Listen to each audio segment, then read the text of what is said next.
you ever hear the tragedy of Darth Plagueis the Wise?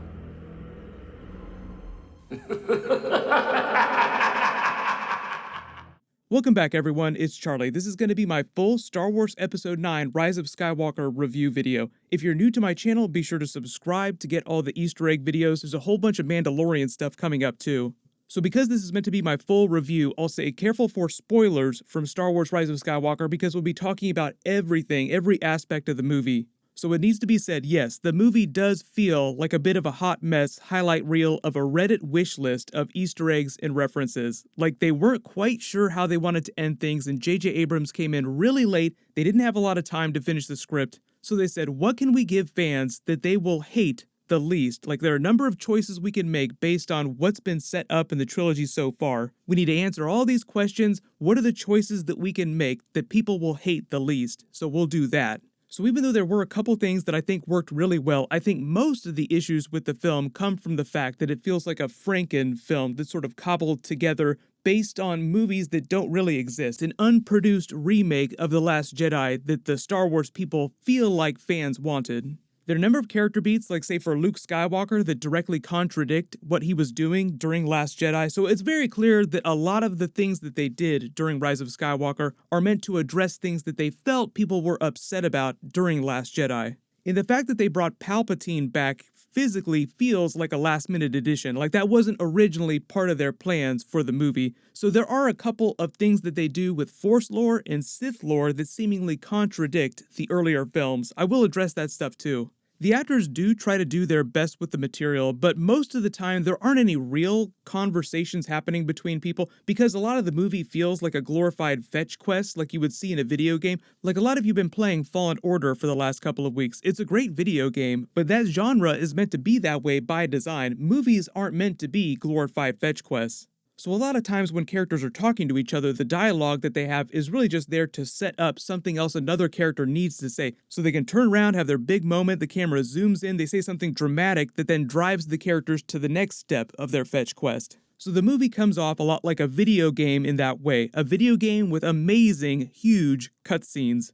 Like I said, J.J. Abrams was pretty honest about the fact that he was brought on really late in the process, and I think that contributed to a lot of their development problems. Originally, Colin Trevorrow had a version of the movie he was going to do. He was fired seemingly because the version of the movie that he was going to do wasn't something that they were really happy about. We'll never know fully what that was going to be. We've got little bits and pieces of it. So Abrams was brought in to help them make their release date. Otherwise, I think if there would have been any other director, they would have delayed the movie for another year. There are a lot of things during the movie that do contradict earlier parts of the canon, the earlier films. I also just saw recently that the Lucasfilm Story Group, that are sort of the keepers of the canon and help people and filmmakers when they're making this stuff so that it makes sense with the other stuff that's come before, were not involved with the making of this movie. So that was not a big surprise.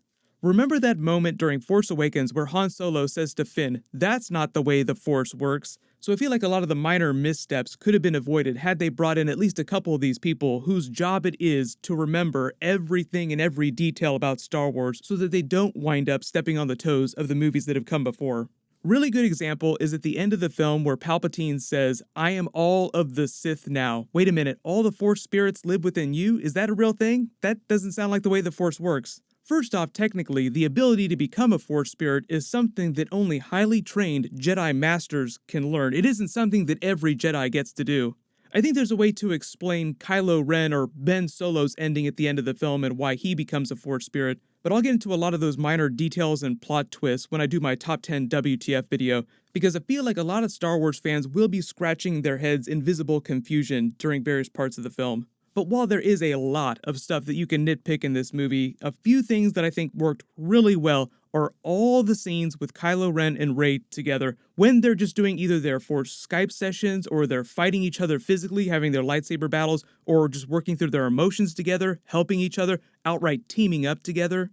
All that stuff worked for me. I know there are a lot of questions about the ending specifically because the last 20 or so minutes gets really crazy. But while the movie as a whole feels like a rushed mess, I feel like J.J. Abrams came in late in the game, like he said, saw the script as it was, and then saw a couple things that were already working really well, like Kylo Ren and Rey's scenes that they shared together, and decided to focus most of his attention on getting that stuff right. I liked all the Force dyad stuff. I'll get technical about how that works this weekend when I do more explainer videos, but they're meant to be two halves of one Force being, which is why they're connected across space the way they are and why his spirit becomes part of her at the end of the movie. Two halves of one person being united inside Rey, becoming whole inside her. So she metaphorically and literally carries him on with herself, which I think by their logic is also meant to kind of inform why she chooses the Skywalker name at the end of the film. The other reason for that I think also is meant to be because she feels like Luke and Leia are the parents that she never had, even though, like I said, this movie is based on a sequel that didn't happen. Like, they don't clearly set any of that stuff up during Last Jedi.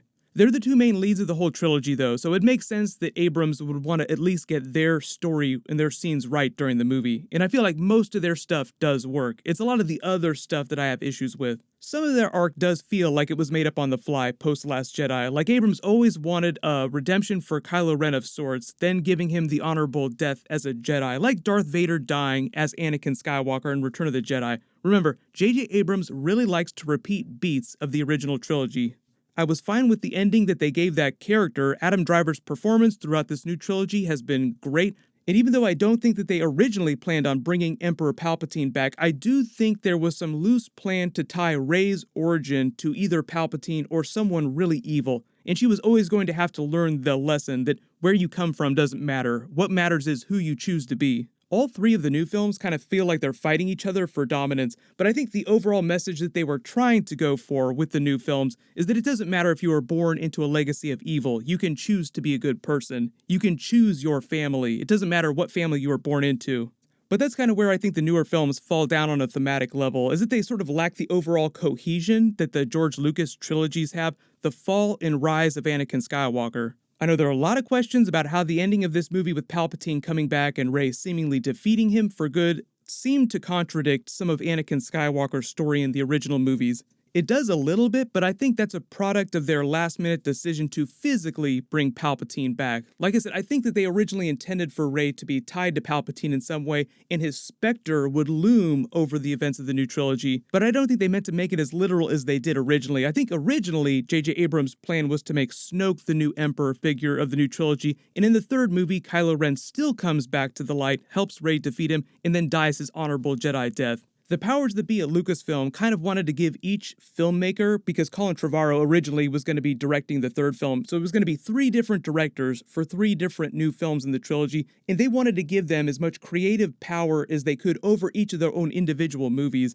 so you wind up with 3 very different films. So I really do feel like what Star Wars needs is either a Kevin Feige-like figure who's a little more involved in what the story is going to be, having a better plan when they start out, or just letting one person do each of the films in a new trilogy, which is why you may have heard Lucasfilm is sort of backing off the idea of trilogies for the next group of films. There'll always be more Star Wars films, but I think now they're going to take it one movie at a time, and if one does well, they'll be open to doing a trilogy with whatever those new characters end up being.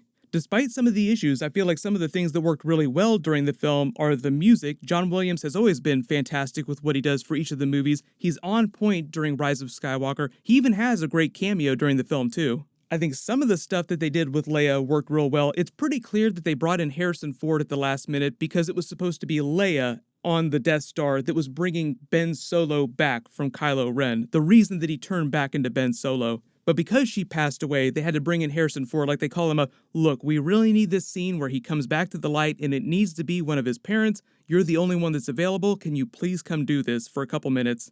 I've already talked about the stuff with Kylo Ren and Rey together, Adam Driver being fantastic. Daisy Ridley does what she can with the script. Like I said, the script is one of the weak points of the film. When she and Adam Driver are together, that's when she really shines during the movie. The Emperor's performance is also great too, even if some of the scenes that they gave him in the script contradict earlier parts of the franchise. Talking about the very end of the film specifically, where she buries the lightsabers on the large moisture farm on Tatooine, I think this scene was more for the fans than it was a logical choice for her character. Like, they wanted to say, yes, technically there aren't any living Skywalkers left, but Ben Solo's part Skywalker, and his life force now lives on inside Rey, and those original characters are so important, we want to show how important they are by making them so important to Rey that she chooses to take their name and carry their legacy forward. There's the Ben Solo reason for picking the Skywalker name that she has, but also I think the idea that the Force ghosts of Luke and Leia show up at the end, because within the script at least, whether or not you believe it, she felt like they were the parents that she never had. Like I said though, they didn't really set that up at all during Last Jedi or even during Force Awakens. So it's a bit of a head-scratcher moment, like, okay, I think I see what they were going for, but it doesn't quite land the way that it would had they set it up properly. So even though people are sensationalizing a lot of their reviews and the way they talk about the film, I feel like it's just okay, and that's it. But ranking my favorite Star Wars movies from favorite to least favorite, I'm just going to include 12 here, the live-action stuff, not the animated Clone Wars movie. We start at the top with Empire Strikes Back, then A New Hope, Return of the Jedi, Rogue One, Revenge of the Sith, Force Awakens, Rise of Skywalker, Last Jedi, because it's a well-made movie, but canonically just doesn't sit well with a lot of fans, then Attack of the Clones, Phantom Menace, the Holiday Special, and then at the bottom is Solo, because the Holiday Special was made knowing that they were making something bad intentionally just to sell toys. It's meant to be this big advertisement. They weren't trying to make some sort of Shakespearean masterpiece. But everyone, let me know, what is your new ranking of your favorite Star Wars films after seeing Rise of Skywalker? You don't have to rank them all together, you can just do the 9 Saga films. But what's happening next is I will do a top 10 WTF video, in a video specifically for the ending explaining some of the canonical changes that they make. There's a whole bunch of Easter eggs, I'll be doing more Mandalorian videos, but if you have any specific videos or big questions you want me to answer in those videos, just let me know in the comments. Everyone, click here for my new video for the Mandalorian setup in the finale, and then click here for my full Mandalorian Episode 7 video. Thank you so much for watching. Everybody stay awesome. I have spoken.